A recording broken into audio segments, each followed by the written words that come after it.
It's my feel-good breakfast show. Yes, sir, those lines are officially open. Now, with the preliminary exams finally over, it's just a short break before the finals commence, and no doubt our matrics all across the country are working up a sweat in preparation for that big day. Now, for many matrics, today is the day that they'll receive their trial exam results, and with us in the studio to talk us through how to deal with those results is educational psychologist Anel Annandale. Good to have you here with us. Thank you. Yeah, and now also we'll be taking your calls at number 083-913-3728. So I think we are all familiar with this feeling. Stress, tension, you're about to get your results from the prelim exams, which kind of give you an indication of how you might do in the finals. But how should you be dealing with that stress as a matric in a very constructive and healthy way? I think to approach it exactly as what it is, it was a trial examination. So keep that in mind.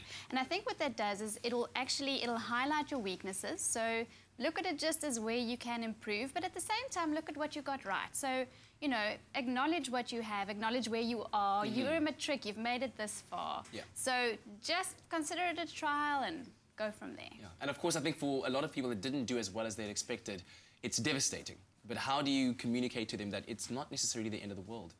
I think exactly that, and what's massively important as well, like we said, it was a trial, but keep in mind that this is a difficult year.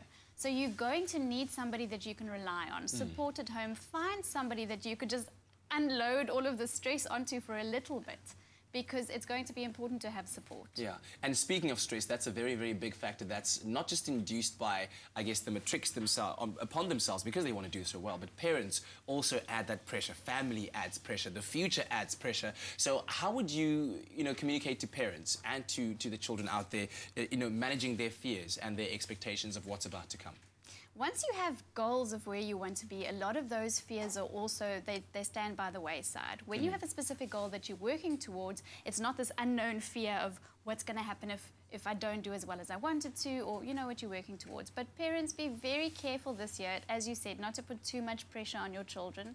And also what quite often happens is that parents have very different expectations for their children, and that creates a lot of stress. Make sure that you chat beforehand about what it is that your children want to achieve, and see if you can support them in that. But I think there's also a bit of a balance to be maintained, right? Because even as a parent, you don't want to necessarily be too soft and not, emphasize the importance of this time to your child. You also do need to say to them that, listen, I'm not going to stress you out, but you do need to know that exams are very important, right? Absolutely, but keep in mind that there's a lot of pressure from other perspectives as well. I mean, I know already the teachers will be putting massive pressure on them. From January, they've been told this is so important, make sure that you guys study. So you could probably just, be parent light for the next couple of months. I like that. Hashtag parent light. So here's the thing. If you have got any questions or any comments that you'd like to give to us in dealing with matric exam stress, call us on 083-913-3728. And perhaps you're in matric and you've got some great ideas to share on how you are preparing for exam. Let us know. We'll be back after this break.